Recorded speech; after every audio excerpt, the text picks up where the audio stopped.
Hello students, अभी हम लोग एरिया इनक्लोज्ड बाय कर्व को पढ़ रहे हैं जो कैलकुलस में पढ़ना है और ये डेफिनिट इंटीग्रेशन का एप्लीकेशन है। कुछ बच्चों ने मुझे मेल किया था कि सर सिर्फ standard equation of the parabola सिर्फ उसे ही पढ़ना है क्या, general equation of the parabola नहीं पढ़ना है? तो इसका आंसर ये है कि general equation of the parabola भी हमको पढ़ना है और उससे रिलेटेड क्वेश्चन भी करना है। उसी के रेस्पेक्ट में हमने एक प्रॉब्लम को सिलेक्ट किया है और ये प्रॉब्लम क्या है, तो find the area bounded by the curve. Find the area bounded by the curve y is equal to 4x minus x square. वो कहा नहीं है कि क्या है, पाराबोला, हाइपरबोला, एलिप्स, कुछ नहीं कहा है। The x axis and the ordinate का मतलब क्या होता है, पिलर जो एक्स एक्सिस पर परपेंडिकुलर होता है और y एक्सिस के पैरेलल होता है। तो गिवन कर्व कितना है, कौन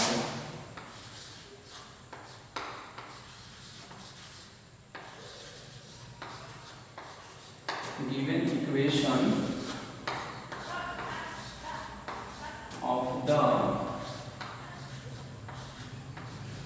curve कितना है, ये है y is equal to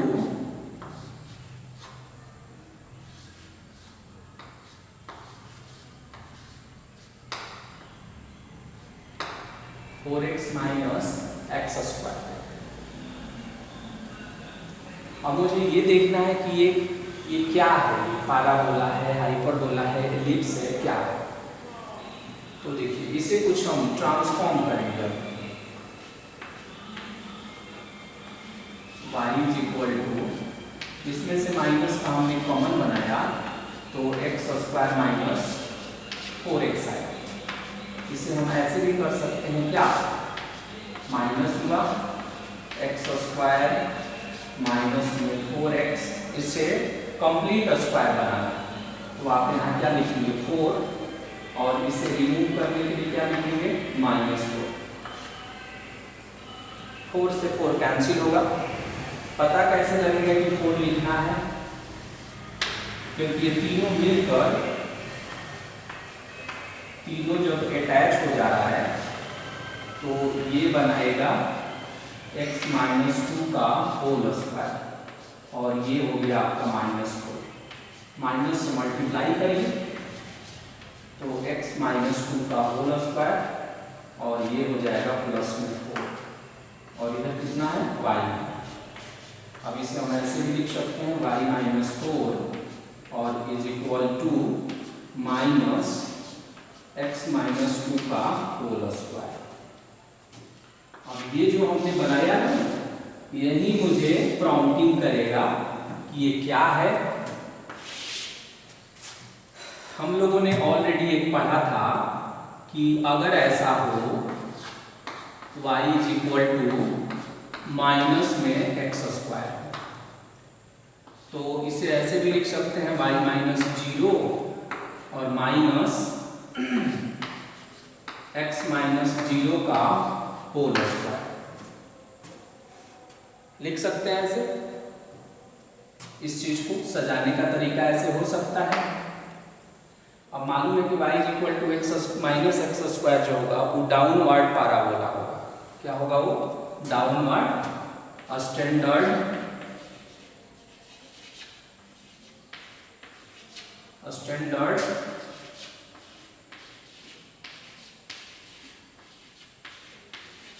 downward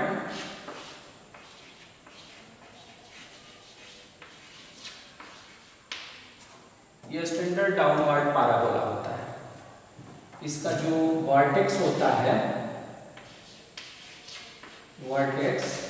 ये वर्टेक्स होता है इसका 0, 0। ये हम लोग ऑलरेडी इस बात को जानते हैं।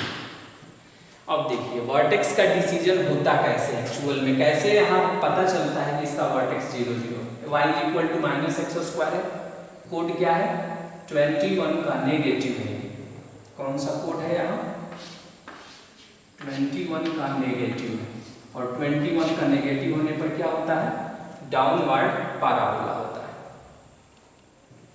तो ये जो सिचुएशन बना 21 का जो नेगेटिव हो गया, ये 21 का क्या होगा नेगेटिव हो गया, जो डाउनवर्ड पैराबोला बन गया, तो उसे हमने ऐसे अरेंज कर दिया। तो देखिए y minus something x minus something, क्या लिखा हमने उसकी जगह पर 0 ही लिख सकते हैं। तो यही जो डिजिट होता है वही उसका वर्टेक्स बताता है।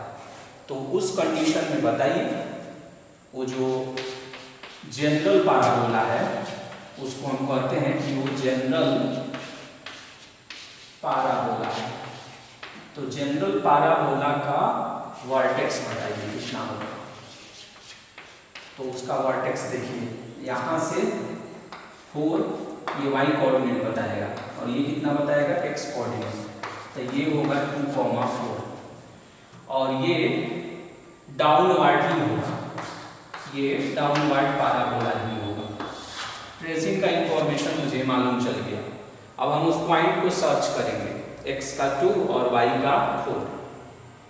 फिर दूसरी बात ये आती है कि जब ऐसा होगा तो ये पैराबोला x एक्सिस को कहाँ कट करेगा और y एक्सिस को कहाँ कट करेगा। तो देखिए इस बात को भी समझ लेना है। y is equal to 4x और माइनस एक्स स्क्वायर।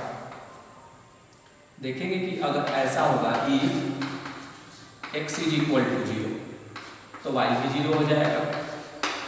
दो सिचुएशन देख लीजिएगा और एक बार y की जगह पर 0 पुट करिएगा।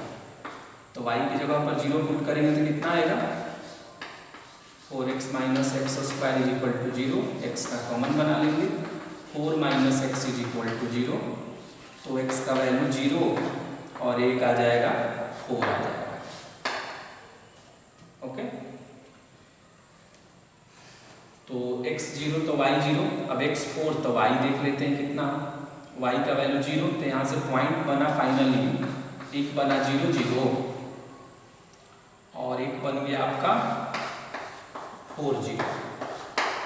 यानी यही दो पॉइंटों पर इसका कटिंग होगा, वो एक्सिस को कहाँ कट करेगा इसका इंफॉर्मेशन मुझे देखना। अब देखिए ट्रेस करना कितना आसान है इसे, x का 2 और y का 4। तो देखिए 1 हो गया 2 हो गया, 1 2 3 और ये 4 हो गया। तो x का 2 देखिए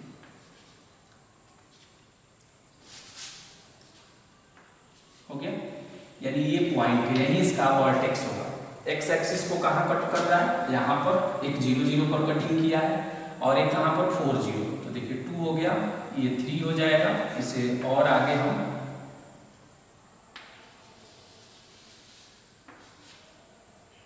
तो ये हो गया 1 2 3 और ये हो गया आपका 4। ओके, तो ये हो गया आपका 4 0।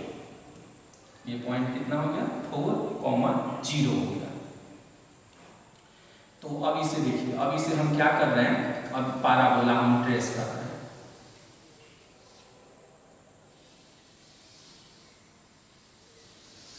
देखिए ये आपका पैराबोला होगा, ऐसा होगा ये पैराबोला, और यही इसका वर्टेक्स था। तो देखिए वर्टेक्स हमने कितना फाइंड किया था, इसका वर्टेक्स था, ये इसका वर्टेक्स है जो है 2,4।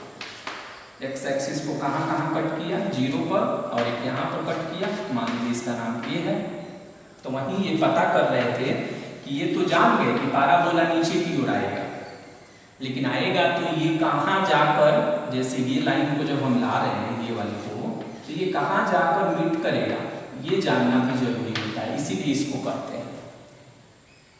हमेशा जनरल पैराबोला जब बनेगा तो ये भी वहाँ चैलेंज होता है कि एक्स एक्सिस को वाई एक्सिस को कहाँ कट करेगा। तो एक्स एक्सिस पर वाई कोऑर्डिनेट 0 होता है, वाई एक्सिस पर एक्स कोऑर्डिनेट 0 होता है। इसीलिए देखे होंगे इन दोनों को हमने पुट किया था ताकि पता हो जाए। अब कह रहा है कि दो ऑर्डिनेट है, एक 1 पर और एक 3 पर।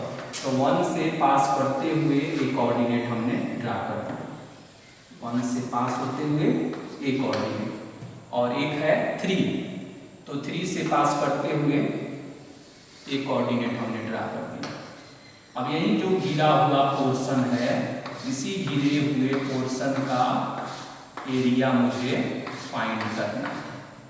ओके, इसको मान लीजिए हमने L कह दिया, इसको M कह दिया। ओके, तो बताइए L का कोऑर्डिनेट कितना होगा? L का कोऑर्डिनेट हो जाएगा 1 0, M का कोऑर्डिनेट कितना हो जाएगा 3 0, क्योंकि ये किसका है x = 1 का, ये किसका है x = 3 का। अब बताइए रिक्वायर्ड एरिया बताइए कितना होगा? रिक्वायर्ड एरिया हो जाएगा, डायरेक्ट हम लिख दे रहे हैं, आप नाम लिख लेंगे इसको, तो ये हो जाएगा 1 से 3, और क्या हो जाएगा y पाराबोला का dx, क्योंकि ये जो पोर्शन है ये वाला ये किसका है पाराबोला का। फिर हो गया ये 1 से 3, पाराबोला से y निकालिए, तो पाराबोला से y हो जाएगा 4x और माइनस में x² और dx। अब इसे आप इंटीग्रेट करें, 4 कांस्टेंट है बाहर x का, x dx का x² 2, फिर x² का x³ 3 हो गया, और ये हो गया आपका 1 से 3। अब जहां जहां x है वहां वहां 3 रख दीजिए, तो देखिए कितना हो जाएगा 3 का स्क्वायर 9 और 9 और 2 हो जाएगा ये, तो ये हो जाएगा 18, और ये 3 रखेंगे तो 27, 27 को 3 से कट करेंगे तो माइनस में आएंगे, 18 माइनस 9। फिर जहां जहां x है वहां वहां 1 रख दीजिए, तो कितना आ जाएगा? ये हो जाएगा 1 रखेंगे तो ये 2 आएगा, और ये हो जाएगा माइनस में 1/3 हो जाएगा। बताइए सिंप्लीफाई करके फाइनल आंसर कितना हो रहा है? 9 माइनस 3 2 जा 6 माइनस 1 5/3, तो 9 3 जा हो जाएगा 27, 27 माइनस 2 5, तो 22/3 स्क्वायर और यूनिट हो जाएगा। देखिए मेन है इसे ट्रेस करना, देख रहे होंगे यहाँ तक जो हम आए हैं, यहाँ तक सिर्फ और सिर्फ ये मोटो है कि उसे ट्रेस कैसे किया जाए। पाराबोला को ट्रेस करने के लिए सबसे जो इम्पोर्टेंट पॉइंट होता है कि उसका वर्टेक्स कहाँ होगा, जनरल वाले का उसका शीर्ष कहाँ होगा। वर्टेक्स किसे बोलते हैं?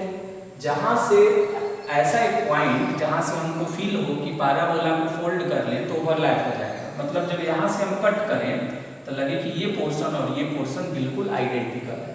ओके, तो ये वर्टेक्स होता है जहाँ से ये बेंड करता है। डाउन में बेंड करेगा ये पता चल गया था, क्योंकि यहाँ पर नेगेटिव जब रहता है तो ये डाउनवर्ड होता है, यहाँ भी नेगेटिव था तो ये डाउनवर्ड पाराबोला था। अब है कि एक्स एक्सिस को कहाँ काटेगा ये, या वाई एक्सिस को कहाँ कट करेगा। हो सकता था कि ये पाराबोला आवे और ऐसे चला जाए।